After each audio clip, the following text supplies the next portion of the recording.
Recently, we've seen censorship of free thought and stories from the big tech giants. Many believe this kind of editorial suppression will affect the upcoming election. But it seems the biggest tech giant of them all, Google, may have other ways to impact the election, this time coming from their ad sales division overseas.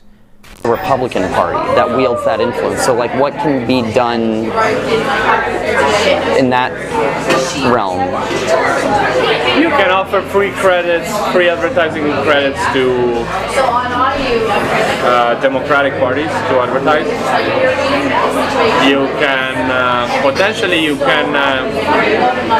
censor out news from your search engine. I don't know how much you do that or not.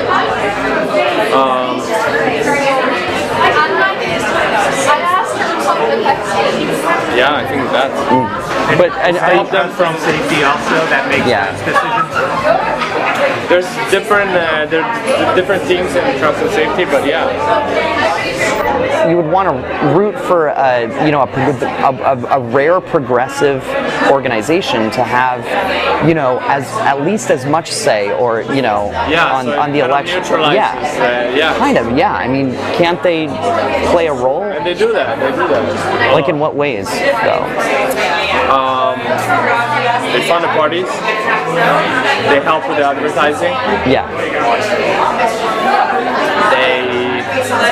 I don't know if Google does that, but they can stop ultra far right parties to advertising, right? Really? Hate speech, anything in regards to hate speech, you cannot advertise it. On YouTube side, they block videos that contain hate speech. Right. Year on year, 80% of videos uploaded have been blocked. In total, that contain hate speech. Right. It will never be a 100%. That was Adriano Amaduzzi in Google's overseas ad sales division. He seems to link hate speech and conservative voices as one and the same. He unabashedly says that Google could get involved in our elections here in the United States by, quote, actually stopping right-wing parties from advertising, unquote. How do they determine hate speech, though? Like, it's not really a concrete definition. Well, it's human reviewed, right, by trust and safety. Oh, so they're the ones who determine. So yeah, trust and safety sets their own standards for hate speech. Yeah, exactly. So they can block. Say it's not an extreme right wing. What if?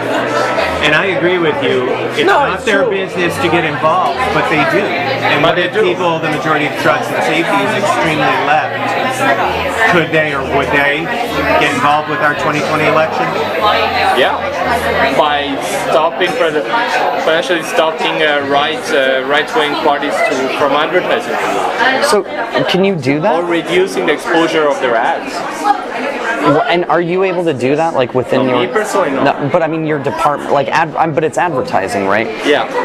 So, you mean like conservative companies or conservative? No, it's more with conservative parties. When we met Adriano in Dublin last year, he admitted he was pushing his progressive political agenda on would-be customers. And funnily enough about Brexit, I had a guy on LinkedIn, I don't know why, contacting me, say, hi, I'm the head of digital infrastructure of the Conservative Party of the United Kingdom. We would like to do advertising with Google. Could you help me with that? And I was like, that's awesome. I didn't answer. I was like, awesome. That's so. You're telling an Italian that lives in London that you want to advertise on Brexit, and so like promoting Brexit? Yeah, exactly. Promoting like blocking free movement of of European people. So. Right. And you're asking a European guy to help you do that. I'm like, sure. That's great. It's good because you're in a position. So same way that trust and safety was able to help repeal the 8th, you can have your own influence in a way. I'm guessing, right? Because you're the gatekeeper of what you're going to allow to advertise. So if they want to promote it, not really. I wish I was that influential. I'm just one of the pawns. But in a way you are, because you said you can say no, which is important.